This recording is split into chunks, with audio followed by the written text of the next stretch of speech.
حضرت علی رضی اللہ تعالیٰ عنہ نے فرمایا، 4 باتیں اپنی بیوی کو کبھی مت بتانا۔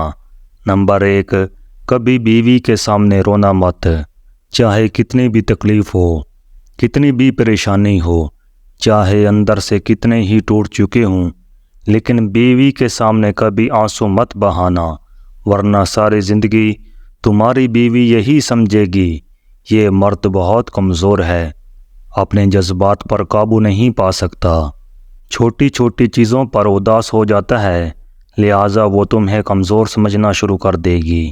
نمبر 2، بیوی کے سامنے اس کے گھر والوں کی برائی مت کرنا، کیونکہ ایک عورت جب شادی کرتی ہے تو وہ اپنا گھر چھوڑ کر آتی ہے، لیکن اپنے ماں باپ کبھی کوئی نہیں چھوڑ سکتا۔ نمبر 3، عورت کو کبھی بھی اپنی کمائی مت بتانا، کیونکہ ایک مرد کو ہی پتہ ہوتا ہے کہ گھر کس طرح چلانا ہے، سب کے خرچے کس طرح پورے کرنے ہیں۔ ہاں، عورت کو اس کا خرچ ضرور دیں، اس کی ضروریات کا خیال رکھیں۔ نمبر 4، اپنی بیوی کے سامنے کبھی اپنے گھر والوں کی برائی مت کرنا، کیونکہ اس طرح تم خود ہی اس کی نظروں میں اپنی عزت ختم کر دو گے۔ شادی کے دن نئی نویلی دلہن نے ایک اٹیچی کیس کی طرف اشارہ کرتے ہوئے اپنے شوہر سے وعدہ لیا کہ وہ اس اٹیچی کیس کو کبھی نہیں کھولے گا۔ شوہر نے وعدہ کر لیا۔ شادی کے 50ویں سال بیوی جب بستر مرگ پر پڑ گئی تو خاوند نے اسے اٹیچی کیس یاد دلایا۔ بیوی بولی، اب یہ وقت ہے اس اٹیچی کیس کے راز کو فاش کرنے کا، اب آپ اس اٹیچی کیس کو کھول لیں۔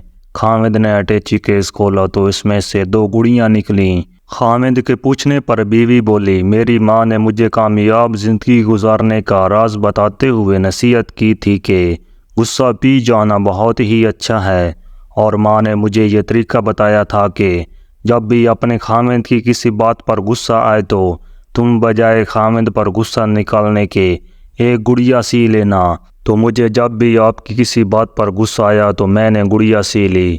خاوند 2 گڑیاں دیکھ کر بہت خوش ہوا کہ اس نے اپنی بیوی کو کتنا خوش رکھا ہے، کیونکہ بیوی نے 50 سال کی کامیاب زندگی میں صرف 2 گڑیاں ہی بنائی تھیں۔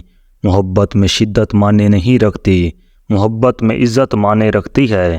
ایک ہوتا ہے کسی کو اپنی طبیعت کے مطابق ڈال لینا، اور دوسرا ہوتا ہے کسی کی طبیعت کے مطابق ڈال جانا۔ ان دونوں پہلوؤں میں انداز نرمی اور محبت والا ہو تو تب ہی رشتے بنتے ہیں، ورنہ جھگڑوں کے سوا کچھ حاصل نہیں ہوتا۔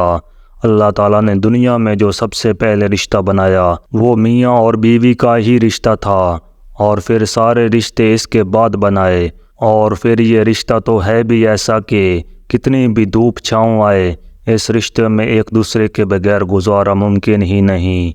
اگر آپ کو ویڈیو اچھی لگی ہے تو ویڈیو کو لائک کریں اور ہمارے چینل کو سبسکرائب کریں۔ شکریہ۔